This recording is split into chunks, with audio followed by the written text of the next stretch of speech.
Good morning everyone, मेरा नाम है सुविधि पांडे और मैं आपकी हेल्थ एंड न्यूट्रिशन स्पेशलिस्ट हूँ। आज हम सब जुड़े हैं मैक ड्राइव नैनो एनर्जाइज़र के बारे में कुछ ज़रूरी जानकारी को डिस्कस करने के लिए। मैक ड्राइव नैनो एनर्जाइज़र कुछ महीने पहले ही लॉन्च हुआ एक बहुत ही यूनिक एंड रिवॉल्यूशनरी प्रोडक्ट है।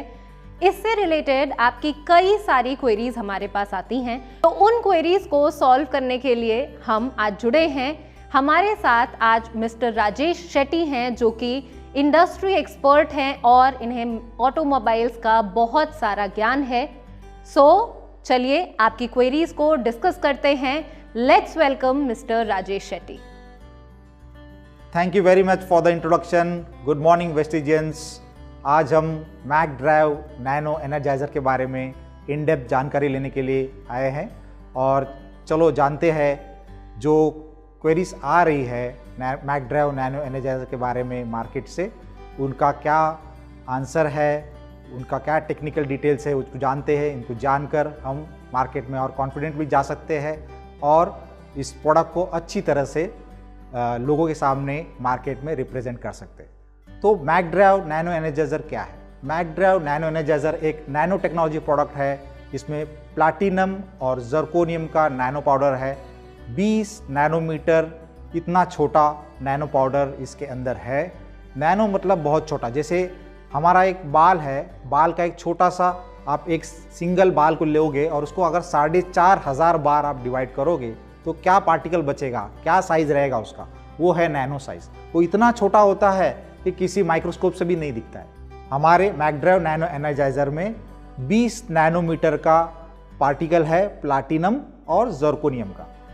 इसको अगर हम किसी भी इंजन के इंजन ऑयल में अगर इंट्रोड्यूस करते हैं, उसको उसमें डालते हैं, तो वो उस इंजन को अंदर से बिना खोले रिपेयर कर देता है और रिस्टोर कर देता है। जैसे किसी बूढ़े आदमी का अगर घुटना घिस गया हो तो उसको घुटना रिप्लेस करना पड़ता है, उसी तरह से इंजन के कोई स्पेयर पार्ट अगर घिस जाते हैं या घिस रहे हैं तो उसको सिर्फ तेल या इंजन ऑयल का कोई एडिटिव डालने से वो रिपेयर नहीं होता। आप बार बार उसको इंजन ऑयल डालते रहो या कोई एडिटिव डालते रहो ऑयल बेस, तो वो रिपेयर नहीं होगा। वो लगातार फ्रिक्शन या घर्षण तो कम हो सकता है लेकिन वो पूरी तरह से रिपेयर नहीं हो सकता है। लेकिन नैनो एनर्जाइज़र जो है मैक ड्राइव नैनो एनर्जाइज़र, ये इंजन को अंदर से कोट कर देता है प्लैटिनम और जर्कोनियम से और पुराने इंजन को जैसे वो नया था उसी तरह से वो रिपेयर कर देता है, जिससे इंजन स्मूथ हो जाती है, इंजन की क्षमता बढ़ जाती है, उसकी फ्यूल एफिशिएंसी बढ़ जाती है, उसमें से धुआं आता है वो भी कम हो जाता है। तो इसलिए इस प्रोडक्ट को कभी भी जब हम मार्केट में जाते हैं तो किसी ऑयल एडिटिव से कंपेयर नहीं करना चाहिए, क्योंकि इस प्रोडक्ट जैसा कोई मार्केट में और प्रोडक्ट है ही नहीं। इस प्रोडक्ट का कोई कंपटीशन नहीं, एक मोनोपोली प्रोडक्ट है। ऐसा कोई प्रोडक्ट मार्केट में आज नहीं है जो कि बिना खोले इंजन को रिपेयर कर दे या रिस्टोर कर दे या अंदर से उसको कोटिंग कर दे। यही है नायाब नैनो टेक्नोलॉजी जो हमारी मैक ड्राइव नैनो एनर्जाइज़र है, जिसका कोई कंपटीशन नहीं है। नैनो टेक्नोलॉजी आज कई क्षेत्रों में रिवॉल्यूशन ला रहा है, एक क्रांति ला रही है। उसी तरह से मैक ड्राइव नैनो एनर्जाइज़र इसने ऑटोमोबाइल क्षेत्र में एक क्रांति ला दी है और इस क्रांति की वजह से हम इस प्रोडक्ट को बहुत अच्छी तरह से मार्केट में इंट्रोड्यूस कर सकते हैं और उसका फ़ायदा ले सकते हैं, लोगों को भी फ़ायदा दे सकते हैं, हम भी इसका फ़ायदा ले सकते हैं। तो इसका क्या बेनिफिट्स है, क्या क्या चीज़ें होती है मैक ड्राइव नैनो एनर्जाइज़र को किसी इंजन में डालने से? सबसे पहली बात तो ये है कि 5 से लेकर 20% तक हम ईंधन की बचत कर सकते हैं। फ्यूल एफिशिएंसी बढ़ जाती है मैक ड्राइव नैनो एनर्जाइज़र को डालने से। तो फ्यूल एफिशिएंसी कैसे बढ़ती है? एक तो घर्षण कम करने से, दूसरा ये जो इंजन में जो हीट का लॉस हो रहा है, जो भी हीट एनर्जी होती है वो रेडिएटर के द्वारा एटमॉस्फेयर में चला जाता है, इस वजह से वो लॉस हो जाता है। जो 100 रुपये हम डीजल में डालते हैं उसमें से 65 रुपये तो जल जाते हैं और सिर्फ हमें 30 से 35 रुपये का ही फ़ायदा मिलता है इंजन में। किसी भी इंजन को आप ले ले, मॉडर्न इंजन्स को, उसमें इतना ही हमें फ़ायदा होता है। तो मैक ड्राइव नैनो एनर्जाइज़र को डालने से इस एफिशिएंसी को हम बढ़ा सकते हैं और हमारी जो फ्यूल एफिशिएंसी है वो 5 से लेकर 20% तक बढ़ जाती है। दूसरी बात, इंजन स्मूथ हो जाती है। हमारे जो ड्राइविंग में जो मज़ा खो जाता है, जब हम नया इंजन लेते हैं, नया गाड़ी लेते हैं, खरीदते हैं, तो एक उस गाड़ी को चलाने का आनंद अलग होता है और कुछ 10,000, 20,000, 30, 40, 50, 1 लाख किलोमीटर चलने के बाद उसमें वाइब्रेशन आने लग जाते हैं, इंजन की स्मूथनेस खत्म हो जाती है। उसको फिर से एक बार नैनो एनर्जाइजर को डालने से वो एक बार इंजन फिर से स्मूथ हो जाता है।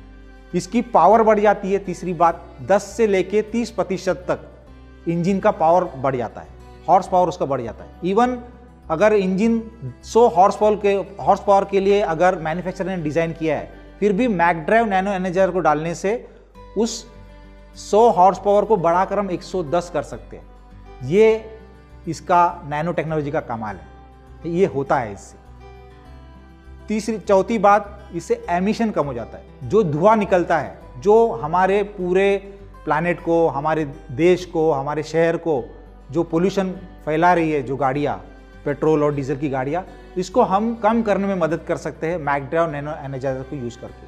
30% से लेके 95% तक फ्यूल की जो धुआं है उसको हम कम कर सकते हैं। इसमें हाइड्रोकार्बन हो गया, कार्बन मोनोऑक्साइड हो गया, कार्बन डाइऑक्साइड हो गया, नाइट्रोजन ऑक्साइड हो गया, ये सारे जो हमारे लिए, हमारे हेल्थ के लिए जो हानिकारक है, इन सभी गैसेस को मैकड्राइव नैनो एनर्जाइजर कम कर देता है। पांचवी बात, इससे इंजन में जो वाइब्रेशन होते हैं, है ना, आप देखते होंगे कि डीजल गाड़ियाँ ज़्यादातर लोग खरीदते हैं 2 लाख 3 लाख ज़्यादा रुपया पैसा देकर खरीदते हैं। क्यों खरीदते हैं? क्योंकि उन्हें लगता है कि भाई डीजल इंजन खरीदने से डीजल सस्ता है तो चलाने में कम खर्चा लगेगा। लेकिन कुछ समय बाद वही डीजल इंजन इतना आवाज़, इतना वाइब्रेशन करता है कि फिर उनको लगता है कि भाई क्यों मैंने डीजल की गाड़ी खरीदी, पेट्रोली गाड़ी खरीदी होती अच्छी होता। तो मैकड्राइव एनर्जाइजर अगर आप डीजल इंजन में भी डालते हैं तो डीजल इंजन को भी पेट्रोल जैसे स्मूथ कर देता है और उसका वाइब्रेशन कम कर देता है ना। जो आपको महसूस होता है कि डीजल इंजन में की गाड़ियों में बैठते ही पता चल जाता है कि ये डीजल की गाड़ी होगी, तो वो भी काफ़ी हद तक ये कम कर देता है। ऑयल प्रेशर को भी ये मेंटेन करता है और कंबशन एफिशिएंसी को बढ़ाता है। जो डीजल या पेट्रोल का इंजन के अंदर जलती है वो वेस्टेज होता है, यानी वो सही तरह से जलता नहीं है। इसको बोलते हैं कंबशन एफिशिएंसी का लो होना। तो ये हर इंजन की तकलीफ है, चाहे वो पेट्रोल की इंजन हो या डीजल की इंजन हो। तो मैकड्राइव नैनो एनर्जाइजर से इसको भी हम कम कर सकते हैं और ईंधन जो है अच्छी तरह से उसका बर्निंग होने लगेगा, अच्छी तरह से वो जलने लगेगा। अच्छी तरह से जलने का मतलब ये है कि ज़्यादा फायदा है ना। और एक बार आप इसको अप्लाई करते हैं तो ये 30,000 किलोमीटर तक बना रहता है। ऐसा नहीं है कि आप इसको बार बार उसको डालना पड़ेगा। एक बार इसको इंजन में आप डाल दीजिए, उसके बाद ये 30,000 किलोमीटर तक वो कोटिंग बना रहेगा। और 30,000 के बाद आप फिर से आप इसको इंट्रोड्यूस कीजिए मैकड्राइव नैनो एनर्जाइजर को, तो फिर अगले 30,000 किलोमीटर तक आपको उसकी कोई चिंता करने की ज़रूरत नहीं। यानी हर 30,000 किलोमीटर पर अगर आप इसको इंजन में इंट्रोड्यूस करते रहोगे तो आपकी इंजन को कोई क्षति होने वाली नहीं है, वो नई की नहीं रहेगी, है ना। नए इंजन को हमेशा रखे नया और पुराने को बना दे नया। ये ऐसा हमारा मैकड्राइव नैनो एनर्जाइजर है। और एमिशन कम करने से पूरे दुनिया में जो आज ज्वलंत प्रश्न है कि भाई कैसे इसको कम करें, है ना, तो ये बहुत बड़े प्रश्नों को हम सॉल्व कर सकते हैं मैकड्राइव नैनो एनर्जाइजर को यूज़ करने से। क्योंकि मैकड्राइव नैनो एनर्जाइजर जो ईंधन का जो वेस्टेज हो रहा है उसको कम कर देता है। वेस्टेज कम होना यानी धुआं कम होना, धुआं कम होना यानी पर्यावरण की सुरक्षा करना। तो ये हमारी सबकी नैतिक जिम्मेदारी भी है कि हम पर्यावरण में फैलने वाले इस धुएं को, जो हमारे लिए ही हानिकारक है, अक्सर हम कोई व्यक्ति कार चलाता है या 2 व्हीलर चलाता है तो उसका जो एमिशन है, जो धुआं है, वो तो पीछे से निकलता है, उसको सामने से दिखता नहीं है ना। इवन जो गाड़ियाँ मैन्युफैक्चर कर रहे हैं उन लोगों ने भी बहुत होशियारी से उसको पीछे रख दिया ताकि वो दिखे नहीं, है ना। अगर हमें सामने से धुआं निकलते दिखेगा तो हमें वैसे ही हमें याद हो जाएगा, अरे मेरी गाड़ी से मेरा ही पैसा मैं जला रहा हूँ, है ना। लेकिन ये हमारे पीछे से धुआं निकलता है गाड़ी से, इसलिए हमें पता ही नहीं चलता कि हमारे ही पैसे जलकर धुआं हो रहे हैं, है ना। तो ये धुएं को कम करने से हमारे जेब में भी फायदा हो रहा है और दुनिया का भी फायदा हो रहा है। तो ये सबसे बड़ी हमारी जिम्मेदारी है कि हम इस एमिशन को कम करें और ज़्यादा से ज़्यादा गाड़ियों में मैकड्राइव नैनो एनर्जाइजर का इस्तेमाल करें। ये 20 नैनोमीटर का जो इंजन ऑयल में जो हम जर्कोनियम डालते हैं, तो क्यों डालते हैं जर्कोनियम की, क्यों डालते हैं, दूसरा कोई चीज़ क्यों नहीं डालते? क्योंकि जर्कोनियम जो है ये स्टील से भी ज़्यादा ताकतवर है और ये 2500 डिग्री सेंटीग्रेड तक नहीं जलता है। अपना जो स्टील है वो 1200, 1500, 1800 डिग्री सेंटीग्रेड में वो मेल्ट होने लगता है। लेकिन सिरामिक है ये जर्कोनियम, जो सिरामिक होने की वजह से पत्थर होने की वजह से ये इतना हार्ड है कि ये इतना स्ट्रॉन्ग लेयर बना देता है ये स्टील के ऊपर कि वो फिर आपकी इंजन घिसती ही नहीं है। पहली बात तो ये। दूसरी बात ये है कि ये सिरामिक होने की वजह से जो हीट लॉस हो रहा है, जो उष्णता वेस्टेज हो रही है, उसको भी ये रोकता है। ये जो जर्कोनियम है, एक बार इंजन के अंदर वो कोटिंग कर लेता है तो अंदर की जो गर्मी है, जो उष्णता है, जो वेस्ट हो रही थी खामखा, उसको वो बचा लेता है। और बचत माने पैसा, जितना हम बचत करेंगे उतना हमें माइलेज ज़्यादा मिलेगा। और प्लैटिनम क्यों? क्योंकि प्लैटिनम स्टील से 5 गुना ज़्यादा स्ट्रांग है और ये मेटल है और ये प्रेशियस मेटल है। सोने जैसा ये सफ़ेद सोना है बोलते हैं इसको। तो सफ़ेद सोना जो है ये भी इंजन को प्रोटेक्शन देता है और ये बॉन्डिंग का काम करता है। जर्कोनियम और स्टील के बीच में ये प्लैटिनम का जो नैनो लेयर है, ये दोनों को बांधता है। क्योंकि कोई पत्थर को अगर आप किसी स्टील के ऊपर कोटिंग करोगे तो वो ज़्यादा दिन नहीं टिकेगा, है ना, क्योंकि वो पत्थर है और ये मेटल है और दोनों के बीच में कुछ तो मेटल होना चाहिए। तो यहीं पर हमारी नैनो टेक्नोलॉजी काम करती है कि प्लैटिनम, जर्कोनियम और स्टील, जिससे कि इंजन बना हुआ है, इंजन की जो अंदर की सारे जो अलग अलग पार्ट्स बने हुए, उन दोनों को आपस में बाइंड करता है, आपस में उनको जोड़ता है और उनकी लाइफ लॉन्ग कर देता है। इसी वजह से इस प्रोडक्ट का 14 साल से कोई कंपटीशन नहीं है। 14 साल से ये वर्ल्ड मार्केट में चल रहा है और 70 देशों में इसका बोलबाला है और करोड़ों लोगों ने इसको यूज़ किया है, लेकिन आज तक इसको कोई डुप्लीकेट नहीं कर पाया। क्यों? क्योंकि ये नैनो टेक्नोलॉजी इतनी यूनिक है।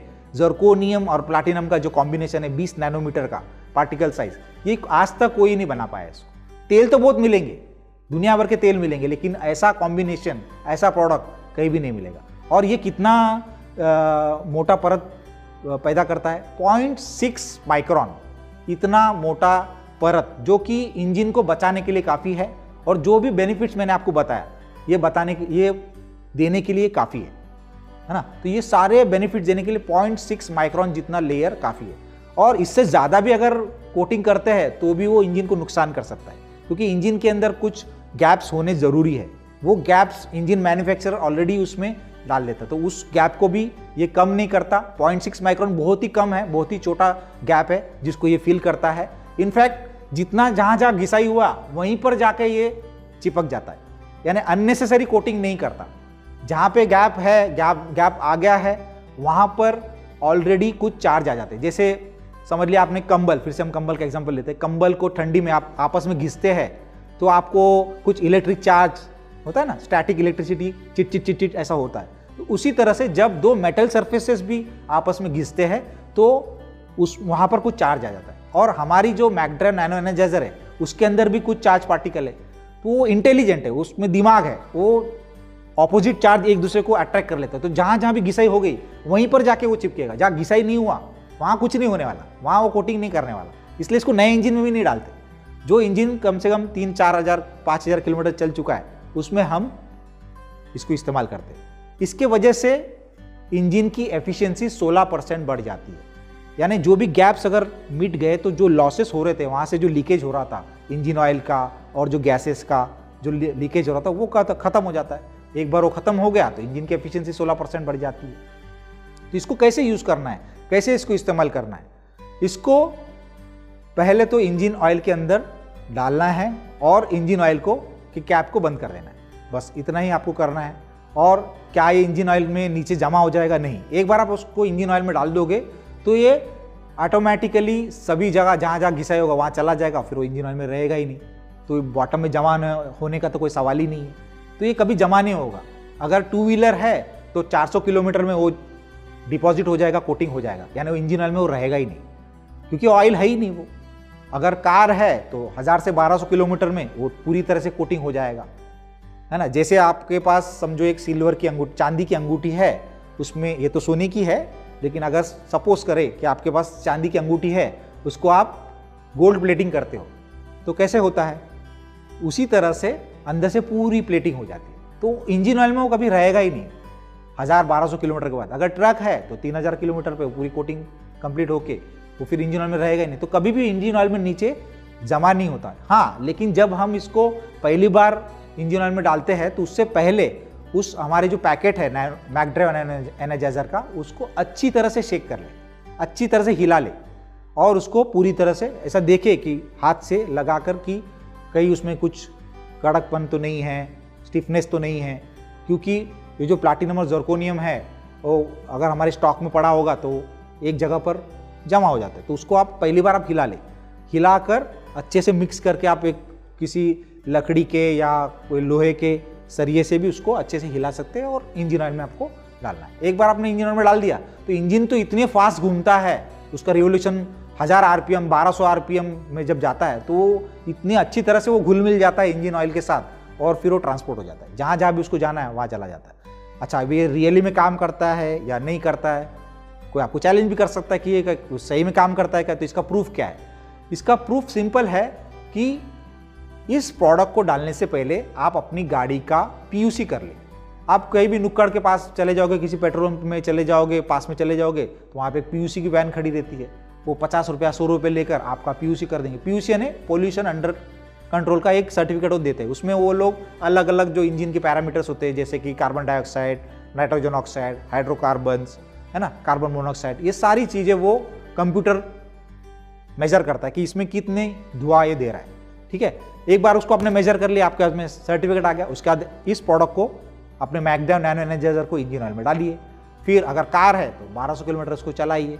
1200 किलोमीटर चलाने के बाद फिर से एक बार उसको पीयूसी सेंटर में ले जाइए, उसी के पास ले जाना जिससे आपने पहले किया था।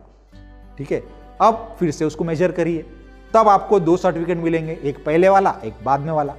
अब दोनों को आप कंपेयर करिए, है ना। अगर पहले वाला समझो कार्बन मोनोऑक्साइड 100 है और अभी 70 हो गया, इसका मतलब 30% कम हो गया धुआं कम होने का मतलब है वेस्टेज कम हो गया। वेस्टेज कम होने का मतलब क्या है? इंजन में कोटिंग हो गया। इंजन में कोटिंग होने का मतलब क्या है? उसकी कंबशन एफिशिएंसी बढ़ गई। इसका मतलब क्या है? इसका मतलब ये है कि आपकी फ्यूल एफिशिएंसी बढ़ गई, आपके पैसे बचत होने शुरू हो गए। तो यही साइंटिफिक प्रूफ है, साइंटिफिक तरीका यही है किसी भी इंजन को टेस्ट करने का कि इसकी फ्यूल एफिशिएंसी क्या है। इवन जो RI या ICAT जो संस्थाएं है, जो कि कोई भी नई गाड़ी जैसे मारुति, hyundai, GM, देवू, ये जो गाड़ियाँ जब नई मार्केट में उतारती है तो सबसे पहले वो इन संस्थाओं के पास जाती है और वहाँ पर डायनामोमीटर होता है। ये जो डायनामोमीटर कुछ भी नहीं है, एक बड़ा सा पीयूसी सेंटर ऐसा आप समझ लीजिए, जहाँ पर वो लोग कंप्यूटर में ऑलरेडी फीड होता है कि 1 लीटर डीजल डालने से अगर 10,000 लीटर धुआं निकलता है तो इसकी एफिशिएंसी क्या होगी, इसका माइलेज क्या होगा, वो कंप्यूटर में ऑलरेडी प्रोग्राम होता है। तो वो लोग यही मेजर करते हैं कि उसका धुआं कितना निकल रहा है। कम धुआं निकला तो उसका ज़्यादा माइलेज, ज़्यादा धुआं निकला तो कम माइलेज। इस तरह से हम ये प्रूव कर सकते हैं कंक्लूसिवली कि मैगड्राइव नैनो एनर्जाइजर काम करता है और किसी को भी हम सिद्ध कर सकते हैं, है ना। और इसको कौन सी गाड़ियों में इस्तेमाल करना है? ये मैगड्राइव नैनो एनर्जाइजर जो है नई गाड़ियों के लिए नहीं है, क्योंकि नई गाड़ियाँ तो अभी घिसी ही नहीं है, अभी उसमें कुछ घर्षण हुआ नहीं है, तो उसमें कुछ अंदर सरफेस में क्रैक्स भी नहीं आए हैं।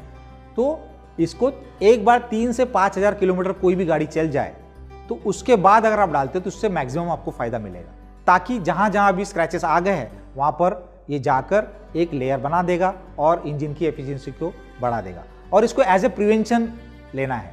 अच्छा, कोई इंजन अगर बहुत धुआं छोड़ रहा है ऑलरेडी, तो क्या हम उसको इससे रिपेयर कर सकते हैं क्या? देखिए, जैसे मैंने ऑलरेडी आपको बताया, जो मरा हुआ घोड़ा है उसको हम जिंदा नहीं कर सकते, है ना। जो इंजन ऑलरेडी उसमें इतना घिसाई हो चुकी है, उसकी लाइफ खत्म हो चुकी है, उसको हम रिपेयर नहीं कर सकते। एज ए प्रिवेंशन इसको लेना है।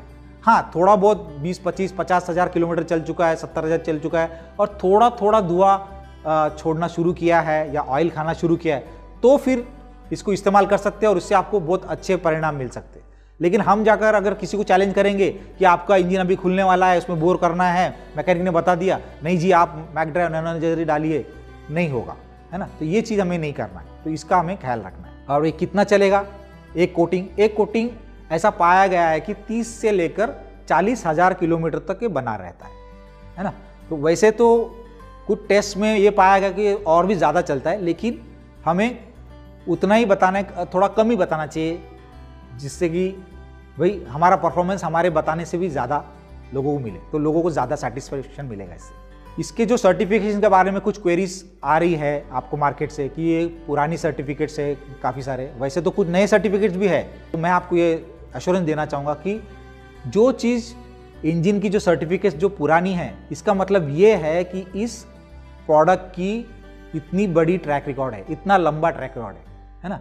इस प्रोडक्ट का 14 साल का ट्रैक रिकॉर्ड है, इसलिए आपको 14 साल पुराने से लेकर अभी लेटेस्ट तक सारे सर्टिफिकेट्स आपको मिल जाएंगे। सो ओल्ड इज गोल्ड, जितना पुराना सर्टिफिकेशन रहेगा उतना ही अच्छा है, उतना ये प्रूव करता है कि प्रोडक्ट सही में मार्केट में चल रहा है और करोड़ों गाड़ियों में इसको इस्तेमाल हो चुका है। जो सर्टिफिकेशन हमारे पास है ये प्रूव करते हैं कि नैनो एनर्जाइजर यानी MacDrive nano energiser tested proven technology है और टाइम टेस्टेड है ना। 14 साल का ट्रैक रिकॉर्ड है, ये कोई कल का टेक्नोलॉजी नहीं कि कल हमने कुछ ईजाद कर लिया और मार्केट में डाल दिया, है ना। करोड़ों लोगों ने इसका फायदा ले चुके हैं, इसका ट्रैक रिकॉर्ड है। मैकड्राइव नैनो एनर्जाइजर एक लेटेस्ट टेक्नोलॉजी है जो किसी भी ऑटोमोबाइल इंडस्ट्री के जो दिग्गज प्लेयर्स है जैसे BMW, मर्सिडीज, इंडिया में मारुति, इनके पास भी नहीं है। ये ऑटोमोटिव इंडस्ट्री से 10 साल आगे का टेक्नोलॉजी है। आज नैनो टेक्नोलॉजी में विरले ही है ऐसे कंपनियां या रिसर्च लैब्स या गवर्नमेंट्स के कोई ऑर्गेनाइजेशन है जिनके पास नैनो टेक्नोलॉजी है, तो उनमें से हम एक है। तो ये जो टेक्नोलॉजी है इसमें प्लाटिनम और जर्कोनियम इसका नैनो पाउडर है, 20 नैनोमीटर का नैनो पाउडर है और नैनो होने की वजह से ये इतना सस्ता भी है। अदरवाइज अगर हम प्लाटिनम को लोगों को देने जाए तो वो बहुत महंगा हो जाएगा। अगर वो नैनो में नहीं बना है, नैनो साइज में नहीं बना पाए तो वो बहुत महंगा हो जाएगा। नैनो में बनाने की वजह से हम कम क्वांटिटी को ज़्यादा एरिया में, सरफेस एरिया में कन्वर्ट कर सकते हैं। तो उसी वजह से ये नैनो होने की वजह से बहुत कम क्वांटिटी में प्लाटिनम और जर्कोनियम भी काफ़ी होता है बड़े से बड़े इंजन को अंदर से कोट करने में। यही टेक्नोलॉजी है जिस वजह से आज तक इसका कोई कंपटीशन भी नहीं आया मार्केट में। 14 साल से 70 देशों में ये प्रोडक्ट चल रहा है, तो ये बहुत आगे की टेक्नोलॉजी है, इसलिए इसका कोई कंपटीशन आज नहीं है। ऑटोमोटिव मैन्युफैक्चरर्स के पास इसकी टेक्नोलॉजी नहीं है और 2 करोड़ से ज़्यादा लोगों ने 70 देशों में इसका इस्तेमाल कर चुके हैं। ये इसकी टेस्टिमोनी है, ये इसका प्रूफ है कि ये प्रोडक्ट चलता है, इस प्रोडक्ट में कोई कंप्लेंट नहीं है, ये प्रोडक्ट से लोगों को फ़ायदा होता है। नहीं तो इतनी लंबी अवधि तक 14 सालों तक करोड़ों लोगों को, करोड़ों गाड़ियों में 70 से ज़्यादा देशों में इतना सक्सेसफुल होना ये बहुत बड़े एक टेस्टिमोनी है। और वेस्टीज ने भी आज तक 75,000 लोगों तक इस प्रोडक्ट को पहुंचाया है और उन्होंने भी ये पाया कि अपनी गाड़ियों में बहुत बड़ा फ़र्क आया है। फ्यूल एफिशिएंसी बढ़ी है, इंजन नॉइस कम हुआ है, वाइब्रेशन कम हुआ है, पिकअप बढ़ा है, स्मूथनेस बढ़ा है। तो ये सारा फ़ायदा वेस्टीज के अपने लोगों ने भी इसको इस्तेमाल करने के बाद पाया है ना। और ऐसा टेक्नोलॉजी अगर सबके पास होता तो सभी इसको यूज़ कर लेते, है ना। आपको ऐसे मार्केट से क्वेश्चन भी आया होगा कि ऑटोमोटिव मैन्युफैक्चरर्स जो है, मारुति है, हिंदे है, ये क्यों नहीं इसको इस्तेमाल कर रहे हैं। तो इसका भी आंसर यही है कि ये टेक्नोलॉजी उनके पास है ही नहीं है, क्योंकि वो इंजन मैन्युफैक्चरर्स है, वो व्हीकल मैन्युफैक्चरर्स है, वो नैनो टेक्नोलॉजी इंजीनियर्स नहीं है या नैनो टेक्नोलॉजी की कंपनी नहीं है। हम नैनो टेक्नोलॉजी हमारे पास है ना। हमारे पास जो टेक्नोलॉजी ये 30 से 35 साल से इसको इवोल्यूशन होते होते रिसर्च करते करते आया है। एक चीज़ को नैनो टेक्नोलॉजी में रिसर्च करके प्रोडक्ट बनाने में कम से कम 15 से 20 से 30 साल लगते हैं। तो इतनी लंबी अवधि के R&D के बाद, रिसर्च के बाद ये प्रोडक्ट मार्केट में आया है और ये हम लकी है कि हमारे और आपके हाथ में है। और ये नई गाड़ियों के लिए भी तो वैसे भी नहीं है। नई गाड़ियों में ये अगर इसको इंजन ऑयल में डालेंगे तो वो वर्क करेगा नहीं, क्योंकि स्क्रैचेस है ही नहीं उसके अंदर। तो ये पुराने गाड़ियों के लिए। और तीसरी बात ये है कि किसी भी ऑटोमोटिव मैन्युफैक्चरर जैसे मारुति है, हिंदे है, जितनी भी कंपनियां हैं, इनकी रियल जो कमाई होती है, ब्रेड एंड बटर जिसको बोलते हैं, वो होता है इनका स्पेयर पार्ट। कोई भी मारुति या टाटा मोटर्स, ये लोग कार बेचने से उतना नहीं कमाते जितना कि स्पेयर पार्ट बेचने से कमाते। हर कंपनी बोलती है कि मेरा ही स्पेयर पार्ट खरीदो। मारुति बोलती है MGP खरीदो, मारुति जेन्युइन पार्ट्स। क्यों बोलती है भाई? क्योंकि उसमें मार्जिन है, उसमें ज़्यादा फायदा है। जितने स्पेयर पार्ट बिकेंगे उतना ज़्यादा फायदा है। तो अगर हमारा प्रोडक्ट कोई व्यक्ति इस्तेमाल करता है अपने इंजन में, कार में या 2 व्हीलर में, तो उसका मेंटेनेंस कम होगा, स्पेयर पार्ट का इस्तेमाल कम होगा, बार बार इंजन खुलेगी नहीं, ऑयल का इस्तेमाल कम होगा, तेल का इस्तेमाल कम होगा, तो फिर इनका बिजनेस तो थोड़ा घटेगा ही, है ना। तो ये एक रिवोल्यूशनरी, क्रांतिकारी टेक्नोलॉजी है, नैनो टेक्नोलॉजी है, जो कि लॉन्ग टर्म में तो फ़ायदा देगा, लेकिन शॉर्ट टर्म में कोई भी मैकेनिक या सर्विस पॉइंट्स या इंजन मैन्युफैक्चरर्स, ऑटोमोटिव इंडस्ट्री, इनको ऐसा लगेगा कि भाई हमारा स्पेयर पार्ट का सेल कम होने वाला है, तो हम इसको क्यों प्रमोट करें। तो ये एक डायरेक्ट कॉन्फ्लिक्ट बनता है उनके इंटरेस्ट में और हमारे इंटरेस्ट में, इसलिए भी वो इसको नहीं प्रमोट करना चाहेंगे। और मैकेनिक लोग इसके अपोज में होते हैं। कई मैकेनिक आपने देखा होगा कि आप अपोज में भी आए होंगे, नहीं ये हम नहीं इस्तेमाल करते, ऐसा हो सकता है कि कुछ मैकेनिक ने बोला होगा। क्यों? क्योंकि मैकेनिक लोगों का काम होता है, कभी भी गाड़ी जाए, जैसे आपको भी एक्सपीरियंस होगा कि आप जब गाड़ी लेकर जाते हो किसी मैकेनिक के पास, कुछ आवाज़ आ रही है, कुछ तो इशू आ रहा है, तो वो सिंपली बोलते हैं इसको चेंज कर दो भाई, ये स्पेयर पार्ट को चेंज कर दो। रिपेयर करने की बात तो कोई मैकेनिक करता ही नहीं है आज की तारीख में, वो सिंपली बोलते हैं इसको चेंज कर दो। क्यों? चेंज करने में ज़्यादा फायदा है। तो हमारा जो प्रोडक्ट है वो चेंज करने के खिलाफ वाला प्रोडक्ट है। इस प्रोडक्ट को आप डालते रहोगे इंजन में तो इंजन का कोई चीज़ घिसेगी नहीं, तो वो चेंज करने का तो बारी नहीं आएगा, मेंटेनेंस कम हो जाएगा। तो मैकेनिक के लिए भी एक डर का बात है कि भाई ये प्रोडक्ट से कहीं मेरा नुकसान ना हो जाए। तो जो मैकेनिक लोग छोटा सोचते हैं, छोटी सोच रखते हैं कि भाई अभी मैं कितना फ़ायदा कमा रहा हूँ, वैसे तो लॉन्ग टर्म में उसका फ़ायदा होने वाला है इस प्रोडक्ट को यूज़ करने से। क्यों? क्योंकि अगर उसके कस्टमर्स, उस मैकेनिक के कस्टमर अपने प्रोडक्ट को यूज़ करेंगे मैकड्राइव नैनो एनर्जाइजर को, तो वो खुश हो जाएंगे, उनकी डीजल की बचत होगी, पेट्रोल की बचत होगी, मेंटेनेंस कम होगा, तो लॉन्ग टर्म में वो खुश होंगे। तो ज़्यादा कस्टमर का रेफरल इसके पास आएगा, इस मैकेनिक के पास आएगा, तो मैकेनिक का धंधा तो लॉन्ग टर्म में बढ़ने वाला है। लेकिन अगर वो छोटा सोचे कि नहीं अभी मेरा क्या फ़ायदा होता है, एक इंजन खोलने से 40,000 में कमा लूँगा, हालांकि वो 40,000 कमाता नहीं हो, तो स्पेयर पार्ट में यहाँ वहाँ खर्चा हो जाता है, वो हार्डली 4-5 हज़ार कमाएगा। लेकिन उसकी सोच ये रहेगी शॉर्ट टर्म की, वो तो हमारे प्रोडक्ट के खिलाफ ही रहेगा, क्योंकि हमारे प्रोडक्ट से कस्टमर को फ़ायदा है और कस्टमर को फ़ायदा होने से लॉन्ग टर्म में उस मैकेनिक का भी फ़ायदा है। तो ये सोच जिसकी बड़ी है उसको ये समझ में आएगी बात, और हमारी भी ये जिम्मेदारी है। और आज हमारे पास ये नॉलेज है तो हम भी इन मैकेनिक्स को ही हम समझा सकते हैं कि लॉन्ग टर्म में आपको ये फ़ायदा है। और कुछ लोगों का आपको क्वेरी आया होगा कि भाई इससे फ़िल्टर जैम ना होगा क्या? कोई भी फ़िल्टर जो होता है ऑयल या डीजल फ़िल्टर, वो माइक्रोन फ़िल्टर होता है। माइक्रोन यानी उसमें जो होल्स होते हैं, जो फ़िल्टर का जो छोटे छोटे पोर्स होते हैं, वो माइक्रोन साइज़ के होते हैं। 1 माइक्रोन यानी 1000 नैनोमीटर।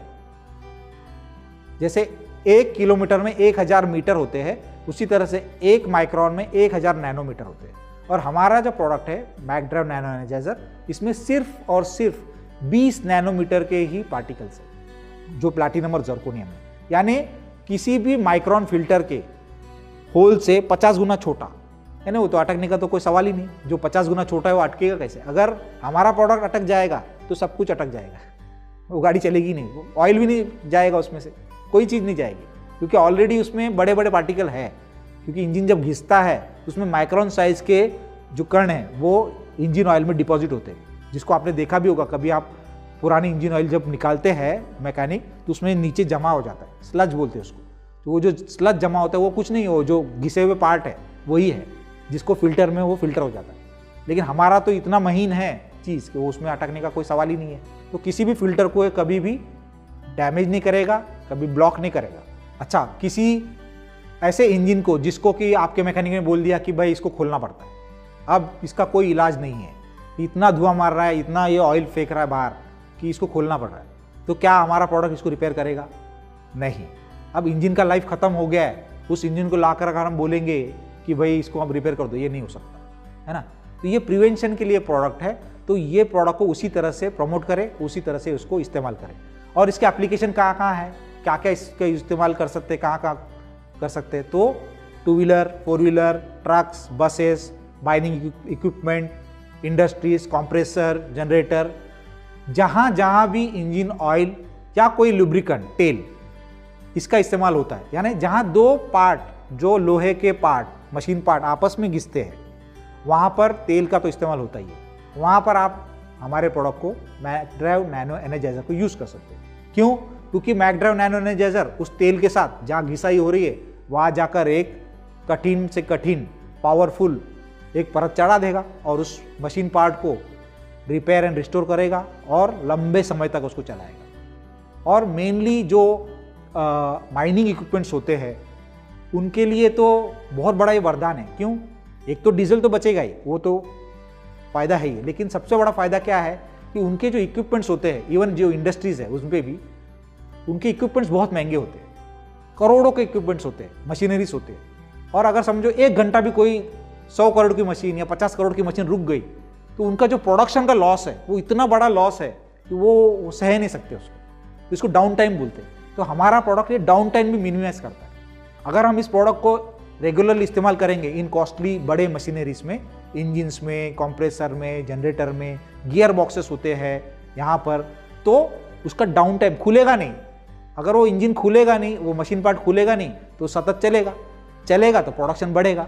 यही असली फायदा है।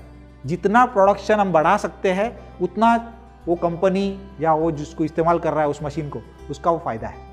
तो ये बहुत बड़ी बात है कि हम मैकड्राइव नैनो एनर्जाइजर से डाउन टाइम कम कर सकते हैं। तो ये हमारा एक टारगेट है, टारगेट कस्टमर बोलते हैं, तो ये टारगेट सेगमेंट है। दूसरा, जो ट्रकर्स होते हैं, इंडिया में करोड़ों ट्रक्स चलते हैं, बहुत बड़ी इंडस्ट्री है लॉजिस्टिक की और ट्रांसपोर्टेशन की। तो ट्रांसपोर्टेशन की इंडस्ट्री में भारत में देखा गया है कि 80% जो लोग होते हैं, जो ट्रक्स चलते हैं, वो चालक मालक होते हैं, यानी खुद ही ड्राइव करते हैं और खुद ही उसके ओनर भी होते हैं। अब ये जो चालक मालक होते हैं, इनके पूरे हिसाब होते हैं कि भाई कितना डीजल लगा, कितना टायर घिसा, ये पूरे हिसाब वो रखते हैं। क्योंकि आज की तारीख में कोई फ़ायदा नहीं है, आप किसी भी ट्रांसपोर्टर्स के पास जाओगे तो बहुत बड़ा फ़ायदा नहीं है, जो बचाया वो हमारा। तो अगर हम मैकड्राइव नैनो एनर्जाइजर को उनसे इंट्रोड्यूस कराते हैं तो उनके डीजल को हम बचा सकते हैं, क्योंकि डीजल उनके कॉस्ट का एक मेजर पार्ट है, सबसे बड़ा पार्ट है। अगर हम डीजल में 5% भी बचाते हैं उनका, तो बहुत बड़ा एक खर्चा हम बचा सकते हैं उनका। यही उनका फ़ायदा है, ठीक है। तो जो चालक मालक होते हैं, सिंगल ओनर्स, ये हमारे सबसे बड़े टारगेट कस्टमर्स है इस प्रोडक्ट के लिए, जिनको हम अप्रोच कर सकते हैं, जिनका फ़ायदा देकर हम भी फ़ायदा कमा सकते हैं। और दूसरी बात, यही जो ट्रक्स होते हैं और यही जो माइनिंग इक्विपमेंट्स है, जो भारत देश में ही नहीं पूरी दुनिया में सबसे ज़्यादा पोल्यूशन एमिशन भी कर रहे हैं। सबसे ज़्यादा धुआं अगर आते हैं तो ट्रक से ही आते हैं, है ना। तो ये ट्रक का अगर एमिशन हम लोग 50%, 60%, 70% कम कर सकते हैं मैकड्राइव नैनो एनर्जाइजर से, तो हम देश की भी बड़ी सेवा कर रहे हैं। करोड़ों पेड़, बड़े पेड़ उगाने का जो पुण्य हम पा सकते हैं इन गाड़ियों में मैकड्राइव एनर्जाइजर को पहुंचाने से। और तीसरा सेगमेंट है टैक्सी ड्राइवर्स। जो टैक्सी ड्राइवर्स होते हैं, जो इंटरसिटी चलते हैं, है ना, वो भी बहुत बड़े हमारे टारगेट सेगमेंट है। देखो, एक डॉक्टर है जिसके पास एक कार है, चाहे कितना भी डीजल वो खाता हो, पेट्रोल खाता हो, लेकिन उसका तो जर्नी क्या है, अपने घर से निकले, अपने ऑफिस या अपने क्लिनिक तक जाएगा, फिर क्लिनिक से अपने घर आएगा, तो उसका बहुत ज़्यादा चलना नहीं होता। तो एक बार वो मैकड्राइव एनर्जाइजर डालेगा तो शायद उसको 5 साल तक भी चले।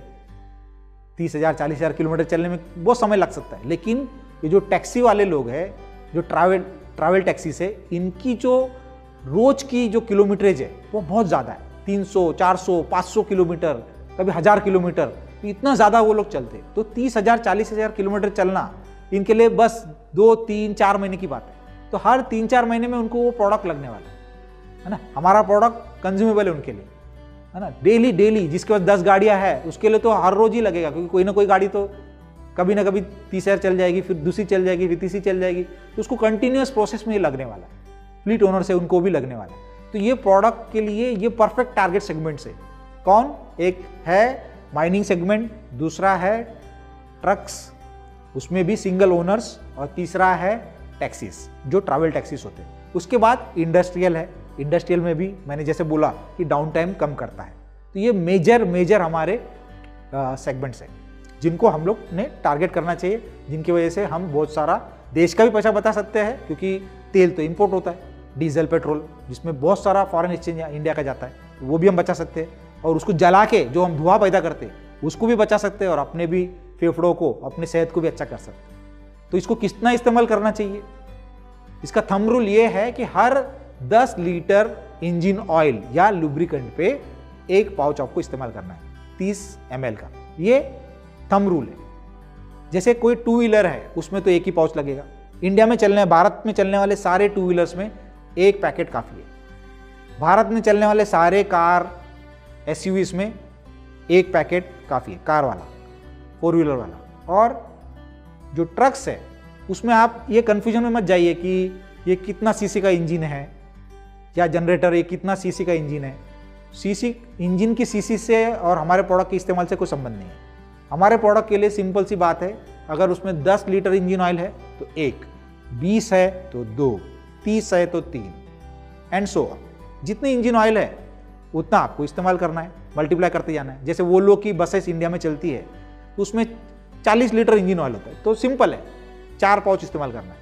टाटा और लेलैंड की जो ट्रक्स एंड बसेस है उसमें 18 से 20 लीटर इंजन ऑयल होती है, सिंपल 2 यूज़ करना है ना। तो इस तरह से माइनिंग इक्विपमेंट उसमें भी वो सीसी वगैरह पे नहीं जाना है, सिर्फ उनसे पूछिए कि कितना इंजन ऑयल उसमें रहता है, उसके टैंक में है, वो बोलेंगे भाई 40 है तो 4 डालना है, 50 है तो 5 डालना है। तो इस तरह से ये थंब रूल है, हर 10 लीटर पे 1 पाउच या 1 पैकेट आपको इस्तेमाल करना है। तो इसका एक यूसेज चार्ट भी है। 2 व्हीलर के लिए जब हम इस्तेमाल करते हैं 1 पाउच, तो इसका कोटिंग पीरियड होता है 400 किलोमीटर। यानी आज आपने उसको इंजन ऑयल में इंट्रोड्यूस किया 2 व्हीलर में, तो तुरंत उसका इंजन ऑयल चेंज नहीं करना है ताकि वो इंजन ऑयल से बाहर ना बह जाए, क्योंकि कोटिंग होने में उसको 400 किलोमीटर का समय लगता है अगर 2 व्हीलर है तो। हाँ, एक बार 400 किलोमीटर चल गया, उसके बाद आप इसको कितनी बार इंजन ऑयल चेंज करोगे, हो जाएगा नहीं। जैसे अंगूठे का एग्जांपल मैंने दिया था, है ना, अंगूठी का, उस पर चांदी के ऊपर अगर हम सोने की परत चढ़ाते हैं तो कितनी बार हाथ धोएंगे तो थोड़ी जाने वाला है। उसी तरह से एक बार 400 किलोमीटर चल गया 2 व्हीलर, तो कोटिंग 30,000 किलोमीटर चलने वाला है। उसके बाद आप कितनी बार सर्विस करो, कुछ नहीं होने वाला, ऑयल निकालो डालो, कुछ नहीं होने वाला, क्योंकि वो ऑयल में तो है ही नहीं। प्लाटिनम और जर्कोनियम जाके कोटिंग हो गया इंजन के सरफेस पे, और एक बार कोटिंग होगा तो 30 से 40,000 किलोमीटर चलेगा, उसका लाइफ है। अच्छा, इंडस्ट्रियल में जनरेटर्स है, फिर कॉम्प्रेसर्स है, और बाकी जितने भी गियर बॉक्स है, इंडस्ट्रियल यूसेज में वहाँ घंटे का हिसाब होता है, वहाँ किलोमीटर का हिसाब नहीं होता। तो कोटिंग के लिए 100 घंटे काफ़ी है। किसी भी मशीन पार्ट, जनरेटर, कंप्रेसर में 100 घंटे में कोटिंग हो जाएगा। और 1000 से मैक्सिमम 1500 घंटे तक, उसमें अलग अलग लोड फैक्टर्स होते हैं, इसलिए मैं बोल रहा हूँ कि 1000 मिनिमम से लेके 1500 घंटे तक, क्योंकि अलग अलग इंडस्ट्री में अलग अलग यूसेज होते हैं, अलग अलग लोड फैक्टर होते हैं। तो उस हिसाब से वो 1000 से लेके 1500 घंटे तक वो कोटिंग चलेगा। उसके बाद आपको उनको फिर से उसको इस्तेमाल करना पड़ेगा। इस तरह से बार बार इस्तेमाल करने से 1000 से 1500 घंटे में तो उनका जो मशीन पार्ट है, जनरेटर या कंप्रेसर, बेस्ट कंडीशन में रहेगा, उनकी पावर की सेविंग होगी, उनका वाइब्रेशन कम हो जाएगा, उनका डाउन टाइम ऑलमोस्ट खत्म हो जाएगा, उससे लुब्रिकेंट का लाइफ बढ़ जाएगा, प्रोडक्टिविटी बढ़ जाएगी। 4 व्हीलर में करीबन कार है तो 1000 से 1200 किलोमीटर कोटिंग का समय लगता है। 1000 से 1200 किलोमीटर में कोटिंग हो गया, उसके बाद आप कितनी बार इंजन ऑयल चेंज करें, बीच में कोई घबराने की बात नहीं, लेकिन 1000 से 1200 किलोमीटर के बीच में चेंज नहीं करना है। अच्छा, ऐसा जरूरी भी नहीं कि इसको सर्विसिंग के बाद ही डालना है, क्या ऐसा जरूरी नहीं है, लेकिन इसको डालने के बाद सर्विसिंग नहीं करना है ना। इसको आपने इस्तेमाल किया, इंजन ऑयल में डाला, फिर 1000 से 1200 किलोमीटर तक सर्विसिंग नहीं करना है, ये इतना ख्याल आपको रखना है, ठीक है। एक बार कोटिंग हो गया 1200 किलोमीटर के बाद आप कितनी बार सर्विसिंग करिए, कोई इशू नहीं है। 30,000 किलोमीटर तक कोटिंग बना रहेगा, क्योंकि ये बहुत हार्ड कोटिंग होता है। उसके बाद है माइनिंग इक्विपमेंट। जो माइनिंग इक्विपमेंट है, डोजर्स, डंपर्स, पोकलेन, हिताची है, जेसीबी है, कॉमनली आपको दिखता है कंस्ट्रक्शन साइट्स पे, तो इसमें भी घंटे का हिसाब होता है। 100 घंटे में कोटिंग हो जाएगा और 1000 से लेके 1500 घंटे तक वो चलेगा, है ना, एक कोटिंग चलेगी। उसके बाद आपको फिर से उसको इस्तेमाल करना है।